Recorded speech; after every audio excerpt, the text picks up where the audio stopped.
여러분, 장례식장에 가면 사랑하는 사람들, 사랑하는 가족들을 잃고 사람들이 많이 눈물을 흘리는 것을 보게 됩니다. 그런데 만약 여러분, 죽은 사람이 그리스도인이라면, 또 그 그리스도인이 죽었을 때 그 가족들이 그리스도인들이라면, 사랑하는 가족을 잃은 그 슬픔과 눈물과 아픔이 슬픔으로 표현되는 것이 자연스러운 것일까요?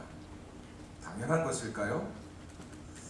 유교적인 세계관을 가진 특히 한국 같은 나라에서는 옛날에 그런 경우가 있었죠. 부모님이 돌아가셨다고 하면 맏아들, 장남이죠. 맏아들이 그 무덤 옆에서 초막을 짓고 3년을 살아야 했습니다. 그것이 부모가 죽었을 때 그 슬픔을 표현하는 방식이었다는 거예요. 그리고 그것이 예절에 맞는 것이었다고 생각하기도 했습니다. 여러분은 장례식에 가면 어떤 생각이 먼저 드시나요? 크리소스톰이라고 하는 초대교회 교부이자 또 설교자가 있었습니다. 그리스도인이 장례식에서 그리스도인들이 눈물을 흘리면서 우는 것을, 슬피 우는 것을 보고 이렇게 말한 적이 있습니다. 그리스도인들이 여러 사람들 앞에서 자신의 가족을 잃고 통곡하는 것을 볼 때 저는 부끄러움을 느낍니다. 특히 믿지 않는 사람들이나 유대인들이나 이단들이 이 장면을 보게 되면 저는 더 부끄럽습니다.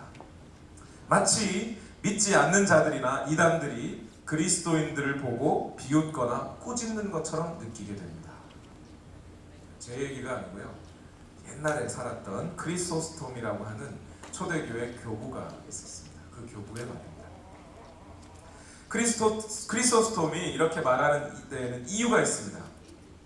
그리스도인들이야말로 진심으로 예수 그리스도의 부활을 믿고 모든 신자의 부활을 믿는 사람들이어야 하는데, 오히려 죽은 사람들을 놓고 그렇게 통곡하게 되면 그동안 그렇게 설교하고 부활에 대해 가르쳤던 것이 물거품이 되어버리고 믿지 않는 사람들은 계속해서 기독교 신앙을 갖지 않게 된다고 믿었기 때문에 크리소스톰은 이렇게 말했습니다. 그리스도인이 죽었을 때 다른 그리스도인이 그 죽음에 대하여 머리를 뜯고 아주 히스테리컬하게 소리 지르며 통곡하고 하는 것이야말로 가장 그리스도인답지 않은 행동이라고 강조한 거죠. 그래서 크리소스톰은 이어서 이렇게 말했습니다. 정말로 우리가 울고 통곡해야 할 사람은 지금도 죽음 앞에서 부활을 믿지 못하고 두려움에 떨고 있는 사람들입니다. 하나님께서 여러분 모두를 눈물 흘리지 않고 이 세상을 떠날 수 있게 해주시기를 바랍니다. 라고 설교한 적이 있습니다. 나사로의 죽음 앞에서 슬퍼하며 통곡하고 있는 나사로의 여동생들을 두고 예수님은 이렇게 말씀하신 적이 있습니다. 요한복음 11장 25절에서 26절에 예수께서 마르다에게 말씀하셨다. 나는 부활이요 생명이니 나를 믿는 사람은 죽어도 살고 살아서 나를 믿는 사람은 영원히 죽지 아니할 것이다. 내가 이것을 믿느냐? 이 구절이 오늘 주일학교 아이들이 같이 암송했던 거죠. 이 사실을 믿는 사람, 예수님이 죽었다가 다시 살아나신 것처럼 오늘 우리 그리스도인들도 다시 살아날 것이라는 것을 믿는 사람들, 그 사람들을 우리는 그리스도인이라고 합니다. 그렇게 믿기 때문에 크리소스톰은 이렇게 말하는 거예요. 장례식에서 울지 마라. 그렇게 우는 것이야말로 이단들이나 믿지 않는 사람들이 우리를 보고 비웃게 만드는 것이다 라고 이야기하는 겁니다.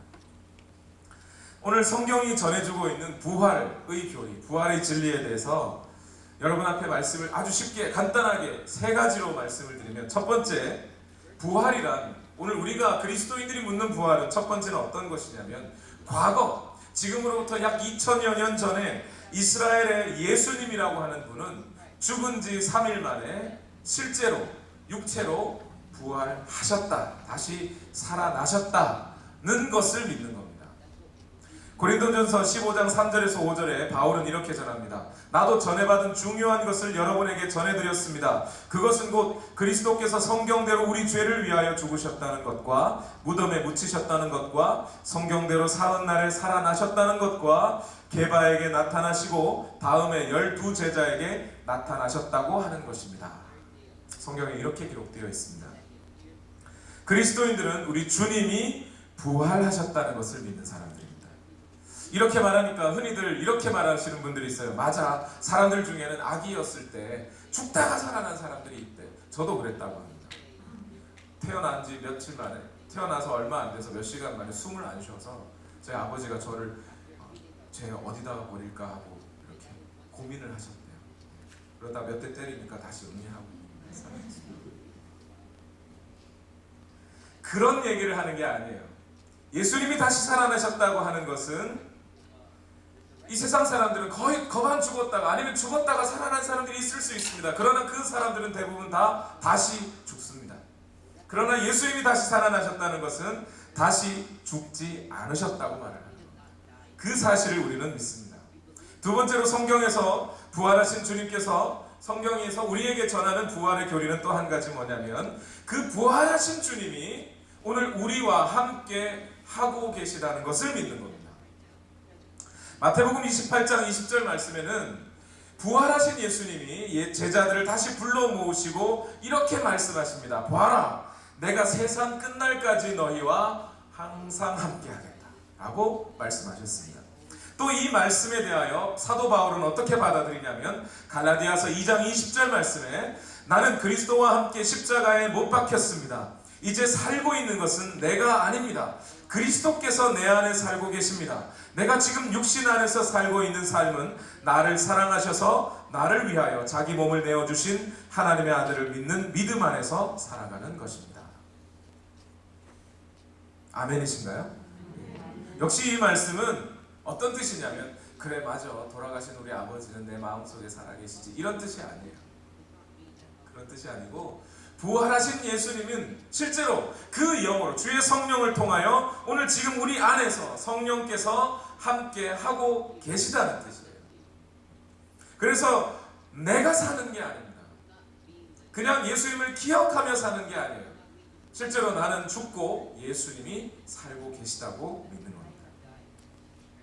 세 번째로 성경은 부활에 대해서 어떤 말씀을 전해주시냐면 우리 주님이 부활하셨다는 것과 부활하신 주님이 지금 나와 함께 하시던 것과 함께 마지막으로 아주 중요한 말씀, 이 세상의 마지막 먼 미래에는, 먼 미래가 아닐 수도 있겠군요. 미래에는 예수님이 부활하신 것처럼 오늘 그리스도, 예수 그리스도 안에 살고 있는 저와 여러분과 같은 그리스도인들이 죽었다가 다시 살아날 것을 믿는 겁니다.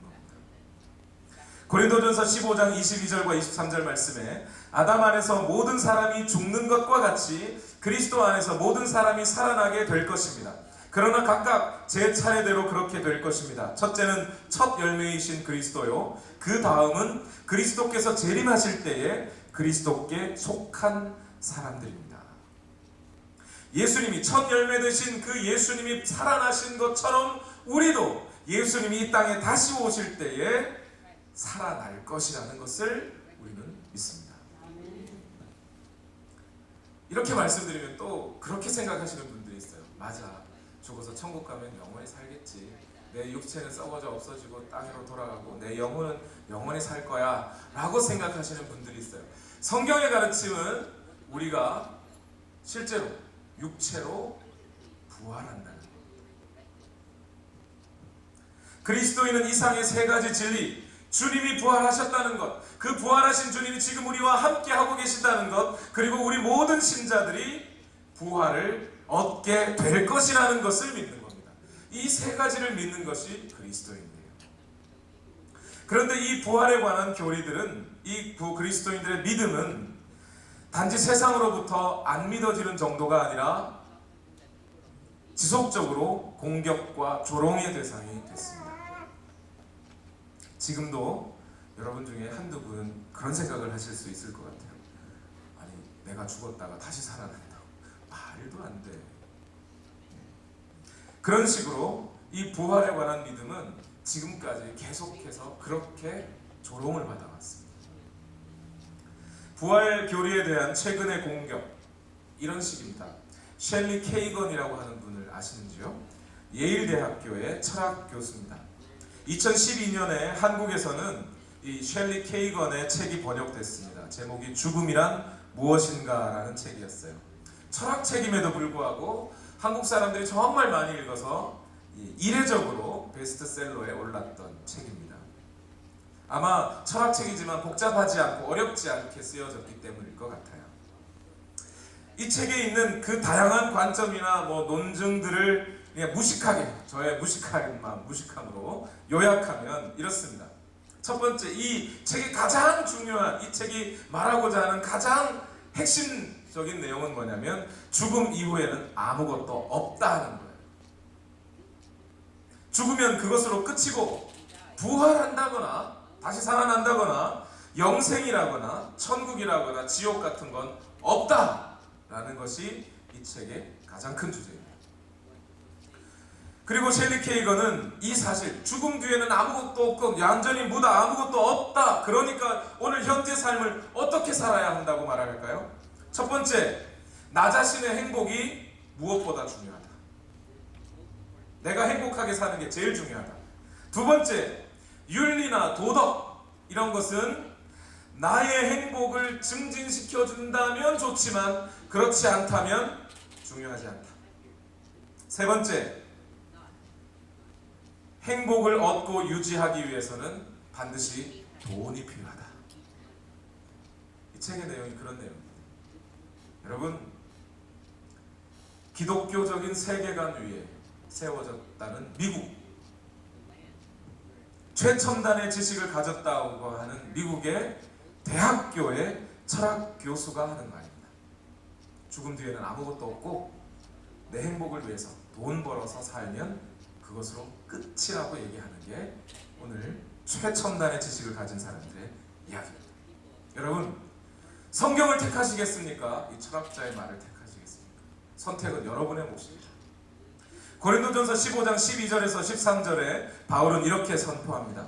그리스도께서 죽은 사람 가운데서 살아나셨다고 우리가 전파하는데 어찌하여 여러분 가운데 더러는 죽은 사람의 부활이 없다고 말합니까? 죽은 사람의 부활이 없다면 그리스도께서도 살아나지 못하셨을 것입니다. 지금 성경은 이 세상 사람들이 말하는 것과는 전혀 다른 말을, 정반대의 말을 하고 있습니다. 이 세상은 죽은 다음에 아무것도 없다고 말하지만 성경은 죽은 다음에 반드시 부활이라는 것이 있을 것이라고 얘기하고 있습니다. 그래서 성경은 부활을 증명하려고 하지 않습니다. 설명하려고 하지 않아요. 저도 이 시간 부활을 증명하고 설명할 마음이 없습니다. 성경은 부활을 그저 선포할 따름입니다. 사람들에게 아무리 설명해봐야 믿지 않을 거예요. 여러분 생각해 보시죠. 오늘 만약에 여러분이 어두컴컴한 방 안에 혼자 있다가 뭔가 허연 물체가 지나가다라고 생각해 봅시다. 내가 가만히 보니까 사람도 아니고 인형도 아니고 유령이었어요. 유령을 봤다고 생각하십시다. 유령을 본 사람들이 다음날 일어나서 사람들에게 내가 유령을 봤다고 실제로 유령이 존재하더라고 말합니까? 그러진 않죠. 대부분 사람들은 내가 헛것을 봤나? 내가 밥을 못 먹어가지고 정신이 혼미해서 이렇게 생각합니다. 부활에 대해서 아무리 이야기하고 설명해봐야 사람들은 잘 믿지 않는 것이 사실입니다. 증명할 필요 없습니다. 성경은 단 이렇게만 말해줍니다. 예수님은 부활하셨다고. 그리고 그 부활하신 예수님은 모든 신자들이 그 예수 그리스도 안에서 다시 살아나게 하실 거라고 이야기할 뿐입니다. 그것을 믿고 안 믿고는 이제 우리의 몫입니다. 자, 그러면 우리 그리스도인들은 부활을 믿기 때문에 어떤 삶을 살아가게 되는 걸까요? 저는 오늘 이 말씀을 가장 핵심적으로 여러분과 나누려고 합니다. 짧게 전하겠습니다. 부활을 믿는 우리 그리스도인들은 믿지 않는 사람들과 전혀 다른 삶을 살아가게 되어 있습니다. 먼저 첫 번째로 부활을 믿는 우리는 너무도 당연하게 부활을 전하면서 살아야 됩니다. 고린도전서 15장 29절 오늘 본문입니다. 다 같이 한번 읽어보겠습니다. 시작. 죽은 사람들이 살아나지 않는다면 죽은 사람들을 위해서 침례를 받는 사람들은 무엇 하려고 그런 일을 합니까? 죽은 사람이 정말로 살아나지 않는다면 무엇 때문에 그들은 죽은 사람들을 위하여 침례를 받습니까? 오늘 이 말씀은 이해하기가 조금 어렵습니다. 잠시 이 구절에 대한 의문을 머리 한쪽에 좀 접어두고 제 이야기를 좀 들어봐 주십시오. 옛날에 서울에 삼천교라는 다리가 있었습니다. 그 삼천교 다리 밑에 거지들이 많이 모여 살았습니다. 여기저기 흩어져서 구걸을 하러 다닙니다. 한 거지가 부잣집을 찾았습니다. 그 부잣집에 큰 잔치가 있었습니다. 맏아들이 결혼을 하는 날이었어요. 이 부잣집 주인이 인심이 좋아서 이 거지에게, 구걸을 하러 온 거지에게 크게 한 상을 베풀어 줬습니다. 평소에는 한 달 동안 먹지 못할 걸 하루에 다 먹었어요. 그리고 먹을 것을 싸주면서 너의 친구들도 있으면 와서 먹고 가라고 하라고 했습니다. 만약 그런데 이 거지가 집으로 돌아오는 길에 동료들을 만났습니다. 그런데 동료들에게 그 잔치집이 있다는 것을 얘기해 줄까요? 안 해줄까요? 안 해줘요? 안 해주면 나쁜 놈. 아마 99% 해줄 거예요. 거기 어디 가보라고. 이 산을 돌아 저 산을 돌아 이 골목 집에 들어가면 큰 기와집이 나오는데 그 집 주인이 인심이 좋아서 너도 오면 먹게 해준다고 했다고 전해주겠지요. 한 가지 또 말씀을 드릴까요? 여러분, 지나가는 길에 여러분이 좋아하는, 평소 좋아하는 연예인을 만났다고 생각하십시오. TV에서만 보던 연예인. 그러고 집에 들어가서 가족들에게 입 꼭 다물고 계실 분 있습니까? 오늘 낮에 내가 어디 가는 길에 내가 누구누구를 봤다고. 야, TV에서 보다 훨씬 더 예쁘고 멋있더라고 하지 않겠네요. 만약 오늘 저와 여러분이 부활을 믿는 사람들이라면, 오늘 내가 죽어도 예수 그리스도 안에만 있다면 다시 살아날 것을 믿는 사람들이라면, 이렇게 신기한 사실을, 이렇게 신비로운 믿음을 가진 사람들이라면 이 부활을 언제나 전하고 싶지 않을까요? 그게 당연하지 않을까요? 입 꾹 다물고 있는 것이 이상하지 않을까요? 고린도 교회에 그런 사람들이 있었다는 거예요. 죽은 사람들마저도 하나님의 능력이라면 살려주시지 않을까요? 하나님께서 비록 지금 지옥에 있더라도 내가 지금 침례받고 예배를 잘 드리면 천국 가게 해주시지 않을까요? 라고 하는 사람들이 있었다는 거예요. 예, 물론 잘못된 신앙입니다. 지금 우리가 여기서 침례를 받는다고, 여기서 예배를 좀 더 잘 드린다고 이미 죽은 사람이 다시 살아 돌아오는 건 아니에요. 그 사람들이 죽은 천국, 지옥 간 사람이 천국 가는 건 아닙니다. 그러나 고린도 교회 안에 이런 열정을 품은 사람들이 있다는 거예요. 내가 오늘 여기서 침례를 받아서 내가 하나님 앞에 기도하면 하나님이 좀 살려주시지 않을까. 그 사람들은 분명, 비록 그 사람들의 신앙이 잘못된 부분은 있다 할지라도 그들이 진짜 죽은 사람이 살아날 것을 믿기 때문에 그런 일을 했을 거라는 거예요. 여러분, 우리 그리스도인들은 죽은 자의 부활을 믿는 사람들입니다. 주님의 죽으심과 부활의 복음을 믿고 받아들여서 오늘 예수님을 주와 구세주로 모시고 살면 그에게는 죽어도 살아나는 능력이, 영생이 주어지게 됩니다. 만약 아직 이 부활의 복음을 받아들이지 않은 사람들이 여러분의 가족이고 여러분의 친구이고 여러분의 동료이고 여러분의 친척이라면 여러분 이 복음을 전하지 않으시겠습니까? 내가 안 믿으면 안 믿었지, 믿는 다음에야 이 복음을 전하지 않겠느냐. 여러분, 전도해야 되는데 하면서 스스로 점점 나태해지고 마음의 열정이 식어가시는 분 있으십니까? 그냥 열정을 가져야지, 다시 열정을 가져야지, 열심을 내야지 한다고 되는 거 아닙니다. 여러분의 마음에 이 부활의 믿음이 회복되시기를 바랍니다. 두 번째로, 이 부활을 믿는 사람들은 어떤 삶의 태도를 가지고 살아가게 되냐면 죽음을 무릅쓰는 삶을 살아갑니다. 감히 죽음도 무릅쓰고 주님을 인정하는 삶을 살아가게 됩니다. 고린도전서 15장 30절과 31절 오늘 본문 말씀입니다. 다 같이 한번 읽어보겠습니다. 시작. 그리고 또 우리는 무엇 때문에 시시각각으로 위험을 무릅쓰고 있습니까? 형제자매 여러분, 나는 감히 단언합니다. 나는 날마다 죽습니다.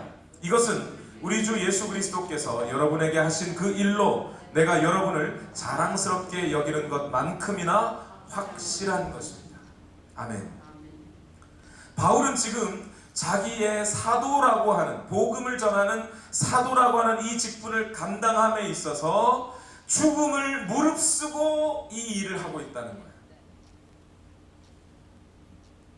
그리고 바울 자신이 죽음을 무릅쓰고 이 사도의 직분을 감당할 수 있는 이유는, 가장 중요한 동기는 바로 예수 그리스도의 부활과 모든 신자의 부활을 바라보았기 때문이라고 말하고 있는 겁니다. 그 부활을 믿기 때문에 나는 오늘 지금 죽어도 이 사명을 감당할 수 있다고 믿는 겁니다. 요 다음 구절인 고린도전서 15장 32절을 읽어보면 그 뜻이 더 분명해집니다. 다 같이 읽어볼까요? 32절 시작. 내가 에베소에서 맹수와 싸웠다고 하더라도 인간적인 동기에서 한 것이라면 그것이 나에게 무슨 유익이 되겠습니까? 만일 죽은 사람이 살아나지 못한다면 내일이면 죽을 터이니 먹고 마시자 할 것입니다. 에베소에서 맹수와 싸웠다는 이 말이 구체적으로 어떤 상황인지는 알지 못하겠습니다. 어떤 신학자는 원형 경기장에서 맹수와 싸웠다는 얘기를 하는 사람도 있고요. 전도하러 가다가 맹수를 만나서 싸웠다는 얘기도 있습니다. 확신하던데 맹수와 싸웠다면 바울은 맹수보다 힘이 없었을 겁니다. 졌을 거예요. 어디 한 군데 물려 뜯겼을 겁니다. 그럼에도 불구하고 바울이 주의 복음을 전하는 이 일을 죽도록 할 수 있었던 이유는 부활을 믿었기 때문이다. 심한 고난을 받아 살 소망까지 끊어지고 죽음과 같은 고통에서 주를 보게 하셨네. 이런 찬양이 있죠. 이 찬양은 고린도후서 1장 8절과 9절에 있는 바울의 고백을 찬양 가사로 엮은 겁니다. 거기에 이렇게 고백합니다. 형제자매 여러분, 우리가 아시아에서 당한 환난을 여러분이 알기를 바랍니다. 우리는 힘에 겹게 너무 짓눌려서 마침내 살 희망마저 잃을 지경에 이르렀습니다. 우리는 이미 죽음을 선고받은 몸이라고 느꼈습니다. 그렇게 된 것은 우리 자신을 의지하지 않고 죽은 사람을 살리시는 하나님을 의지하게 하기 위함이었습니다. 죽은 사람을 살리시는 하나님을 바라보았기 때문에 살 소망까지 끊어지고 죽음을 선고받은 것 같은 그런 상황에서도 끝까지 직분을 감당할 수 있었다는 말이지요. 여러분, 여기 본문에 나오는 나는 날마다 죽노라 라고 하는 이 말, 고백, 어떤 뜻이라고 여러분 생각하셨습니까? 대부분의 사람들은 맞아, 내가 죽어야지, 내 자아가 죽어야지, 저 속썩이는 저 사람 조금이라도 행복한 내가 좀 참아줘야지, 이런 생각하고 있으면서 자아가 죽어야 한다고 생각하십니까? 이 구절은 신세한탄이 아닙니다. 듣기 좋으라고 하는 말도 아니고요, 과장법도 아니고 문학적인 표현도 아닙니다. 실제로 지금 바울은 복음을 전하다가 날마다 매일매일 교회를 세우다가 영혼들에게 복음을 전하는 이 일로 인하여 오늘 죽을 수 있는 상황을 맞이하고 있고, 그리고 그 죽을 수 있는 상황을 맞이함에도 불구하고 피하거나 돌아가지 않고 담대하게 죽음조차도 받아들이고 지금 주의 사명을 감당하고 있다는 말이에요. 저는 오늘 여러분께 과감히 도전합니다. 여러분, 우리가 부활을 믿는 사람들이라면 우리가 다시 살아 주님과 영원히 함께 거할 것을 믿기 때문에 오늘 죽음을 무릅쓰는 신앙생활을 하시기를 바랍니다. 아멘을 안 하시는 분이요, 하나님께서 아무 때나 죽게 하시지는 않습니다. 걱정하지 마십시오. 오늘 아멘 했다고 내일 지금 나가시면서 죽는 거 아닙니다. 그러나 이 시간 여러분께 부탁드린 것은 이런 부활을 바라보는 신앙을 가진 사람들이, 여러분, 교회 가서 저 사람 보기 싫어, 나 교회 안 가, 이러면서 삐치겠느냐 이 말이에요. 부활을 믿는 사람들이 나를 안 알아주네, 나 교회 가기 싫어, 이러겠느냐 이 말이에요. 부활을 믿는 사람들이 오늘 내가 죽을 병에 걸렸다고 한들 하나님을 예배하는 이 사명을 멀리 하겠느냐 이 말이에요. 차라리 죽으면 죽었지. 죽으면 하나님이 나를 다시 살려주시겠지. 생각하지 않겠느냐 이 말이에요. 부활을 믿는 사람들이 이기적이겠느냐. 부활을 믿는 사람들이 내 먹을 것, 내 살 것, 내 아픈 것만 먼저 챙기겠느냐 이 말입니다. 부활을 믿는 사람들은 내가 지금 죽어도 주의 복음에, 주의 말씀에 순종하며 살아갈 수 있는 사람들입니다. 부활을 믿으니까, 다시 살 것을 믿으니까 오늘 죽을 수 있다는 이야기입니다. 이게 너무 극단적인 태도라고, 너무 광신적이라고 여러분 생각하시나요? 아브라함을 생각해 보시죠. 흔히들 아브라함을 믿음의 조상이라고 합니다. 그런데 아브라함을 가만히 들여다보면 이 사람이 진짜 믿음의 조상 맞나? 라는 생각이 듭니다. 아브라함이 성경 많이 읽었을까요? 성경 백독했을까요? 아브라함 시대에는 성경이 없었습니다. 아브라함이 매일 큐티 했을까요? 생명의 삶이 그때는 발간이 되지를 않았어요.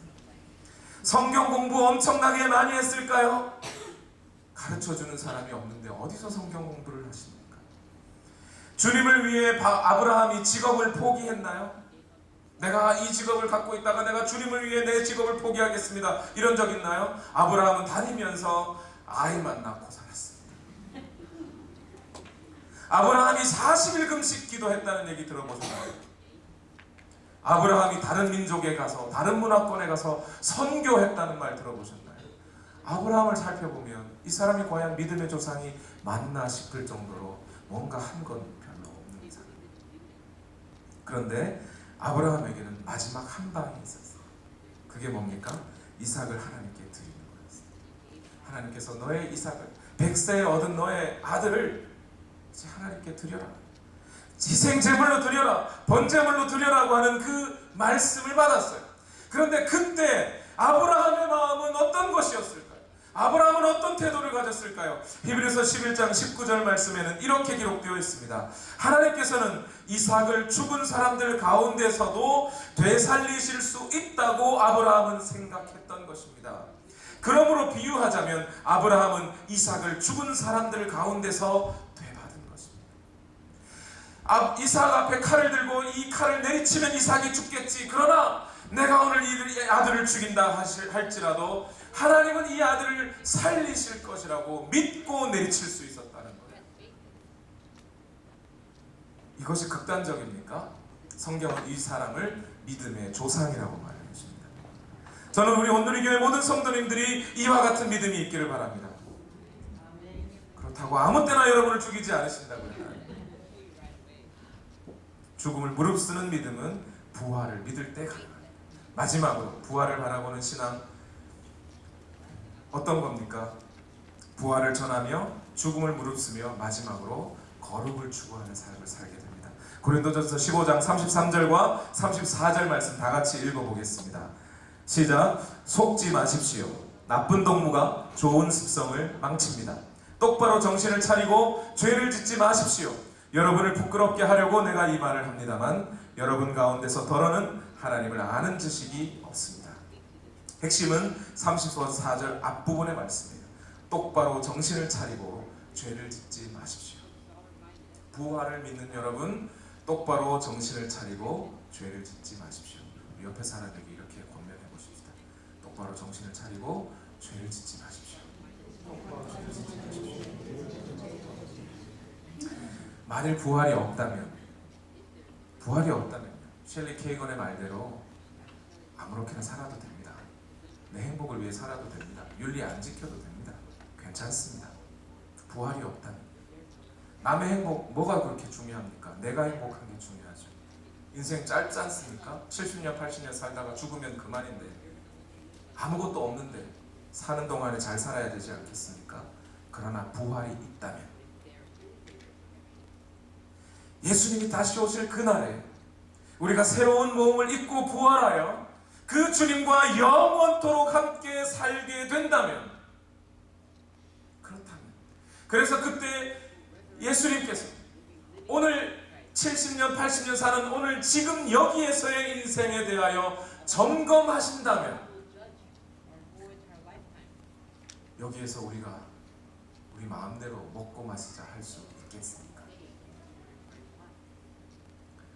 지난 금요일 이정윤 간사님 설교하실 때 그런 예언을 들었죠. 한 남자친구가 여자 학생이, 대학생이 남자 학생한테 컴퓨터를 가르쳐 달라고 해서 컴퓨터를 탁 켰는데 하다 보니까 야한 사이트 동영상 파국창들이 막 뜨기 시작해. 자기가 지우는 속도보다 더 빨리 뜨기 시작해. 부끄러워서. 자기가 실제로 본 것도 아닌데 막 뜨니까. 부활의 삶에 오늘 우리가 육체의 부활을 입고 예수 그리스도께서 다시 오셔서 함께 살 때, 그 주님이 옆에 있을 때 우리의 삶을, 오늘 이 땅에 지금 여기에서 삶을 그렇게 한번 들여다보신다면 오늘 우리가 마음대로 살 수 있겠습니까?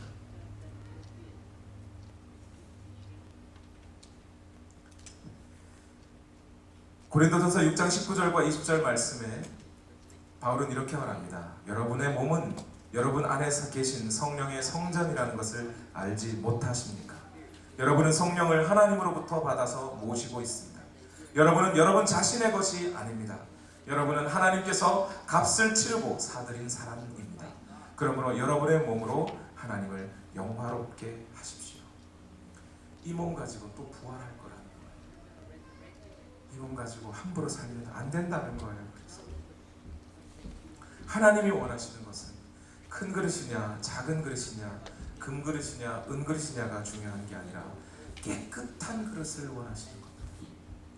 이 천지의 사방에 홍수가 나서 천지 사방이 물난리가 나서 모든 곳이 다 축축하게 젖어 있을지라도 깨끗한 물 한 방울이 없으면 밥을 지어 먹을 수도 빨래를 할 수도 없습니다. 하나님께서는 오늘 그런 거룩한 그리스도인들을 원하십니다. 부활하여 주님을 만날 때에도 주님은 여러분의 옷이 비단이냐 나일론이냐 이게 목화냐 이걸 중요하게 여기시는 것이 아니라 우리의 옷이 깨끗하냐를 보시려는 겁니다.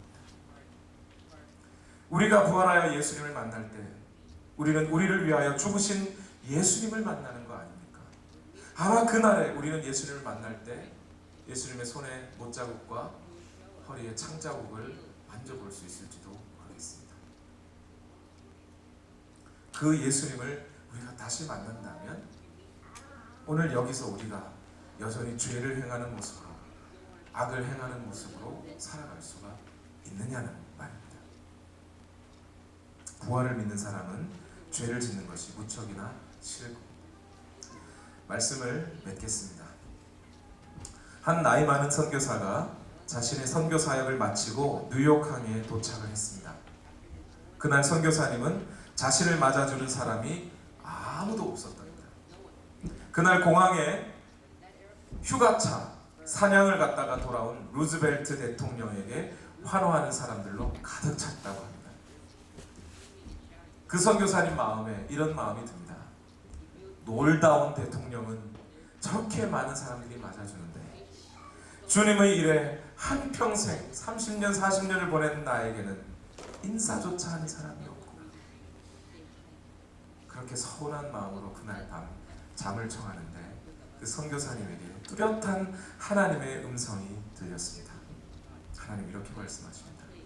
얘야, 너는 아직 고향에 돌아온 것이 아니란다. 그제서야 선교사님의 마음에 한없는 은혜와 감동이 밀려왔다고 합니다. 우리 그리스도인들은 지금 어디론가 향해 가고 있는 사람들입니다. 끝은 아직 오지 않았습니다. 우리의 죽음마저도 끝이 아닙니다. 우리는 그 죽음 너머에 있는 부활의 삶을 살 사람들입니다. 그런데 오늘 우리가 우리의 눈을 그저 이 땅에다 맞추고 살면서 우리가 이 땅을 보며 살면서 그저 오늘 우리에게 70년 80년 인생이 돈으로 행복하고 그렇게 살아가는 것이 다인 줄로 알고 살아가는 우리가 되어서야 되겠습니까? 저 영원의 삶 앞에 우리의 눈을 부활에 맞추고 살아갈 때 오늘 우리는 우리의 이 부활의 복음을 증거하며 죽음도 무릅쓰고 살아가는 기백과 거룩의 삶을 향한 소망으로 우리 삶이 가득하게 넘치게 될 줄로 믿습니다. 다 같이 기도하시겠습니다. 오늘 함께